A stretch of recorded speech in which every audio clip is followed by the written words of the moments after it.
Another deadly school shooting here in the Denver area. One student is dead, 8 others were injured at a charter school in Highlands Ranch, just 7 miles from Columbine, the site of another deadly shooting 20 years ago. The family of this boy, 18-year-old Kendrick Castillo, confirmed his death to NBC News. He was a senior scheduled to graduate in just 3 days. A witness says he stormed one of the shooters. Watch. The next thing I know, he's pulling a gun and he's telling nobody to move. And that's when Kendrick lunged at him and he shot Kendrick, giving all of us enough time to get underneath our desks, to get ourselves safe and to run across the room to escape. I want to thank Brendan Bailey, Jackson Gregory, and Lucas Albertoni to be some of the kids that were brave enough to bring him down so that all of us could escape and all of us could be reunited with our families.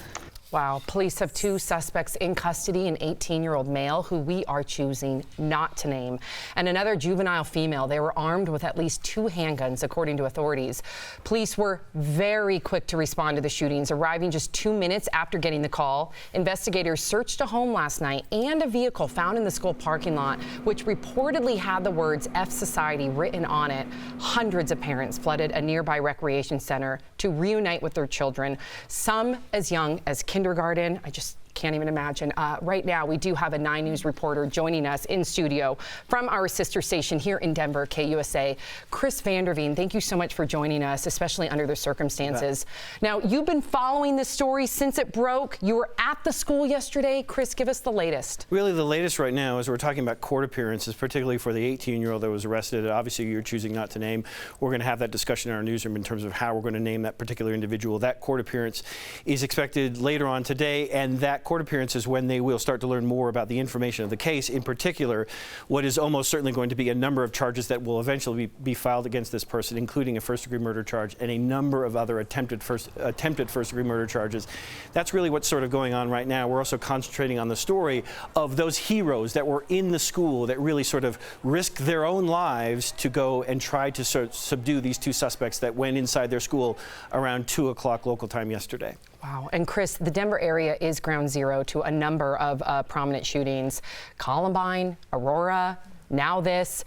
We're just minutes away from it here at the studio. How has this community learned to respond to these terrible tragedies? Sadly, it's something that our newsroom is used to. It's also something that law enforcement is used to as well. And law enforcement, when they respond to these type of situations right now, they instantly go into the school. And you saw this happen yesterday. All of this changed 20 years ago because of Columbine High School and what happened there. And because of that, law enforcement instantly goes into the school and they try to find the shooter, find where those gunshots are coming from.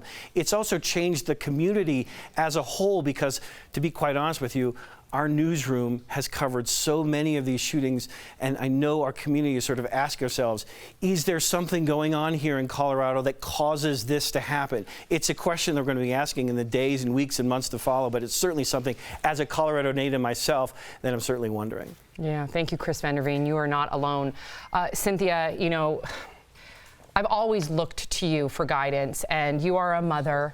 I want to show you a photo. Can we show Cynthia a photo of all the parents that were gathered around, just waiting desperately to find out if one of their children had been shot? Yeah. Cynthia, where do we go from here as a country? What are you thinking as a mother? You know, Sam, I think you may remember 9/11. And I was in New York. I do remember. Yeah, and as a parent, the first thing that hit me was, oh my gosh, I have to get to a phone to let Sam and Christian know that I'm alive, because he would be freaking out. So you flip it around, and the only thing worse to me than that would be to be a parent not knowing if your child was alive. And so, you know, where we go, I think, requires a much deeper dive than where we normally go. Because where we normally go is to a lot of the surface, the obvious issues. We need some legislation to reform gun control. We need to deal with mental illness with young people and older people. But I think we also have to go really deeply inside and ask ourselves, what are we doing as a society that is producing young people who think that it's okay in some way in their reality to get a gun and walk into a school and start murdering their peers? How is that, you know, you look at this F society.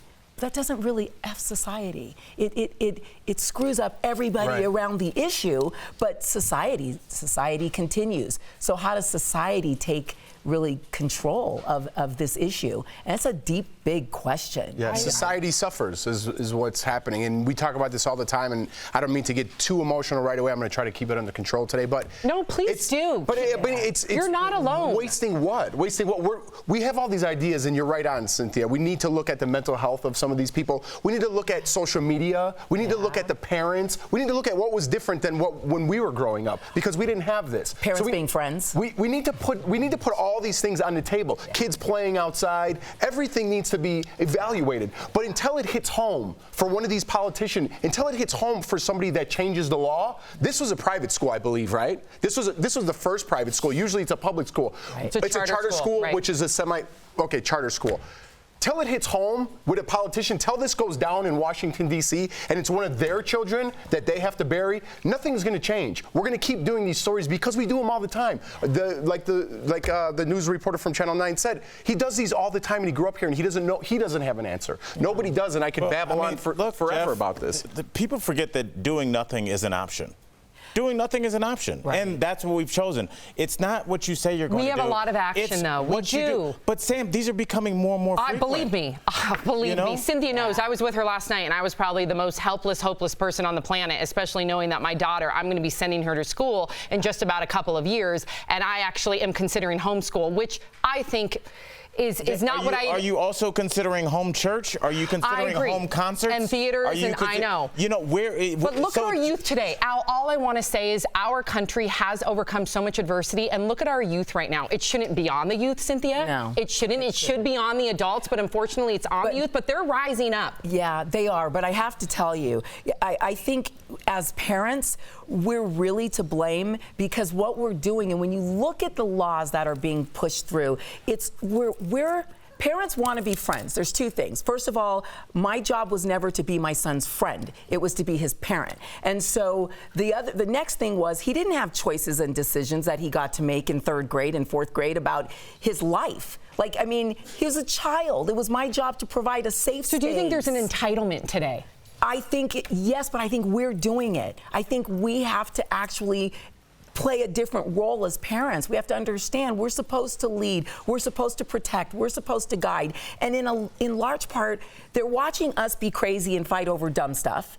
And then they're feeling more empowered because we're saying, well, you know, we need to give them controls. We need to give them, and I deal with a lot of my friends in Hollywood who they really do act a little bit more like friends. Like, well, you know, she's 16 now and she really wants to do this, or I'm like, who cares what she wants? She's 16. She lives in your house. You pay the bills. What are you, stupid? You don't get to be a friend. Right. You know, be a parent. Yeah. And I think a lot of it is our parenting. Yes, we need to recognize that we have to stop making babies unless we want to be parents. Yeah. No, you're right. No, you're right on. And people don't feel that way. And thank you for saying that, because that's exactly how I feel. Exactly how I feel. I know.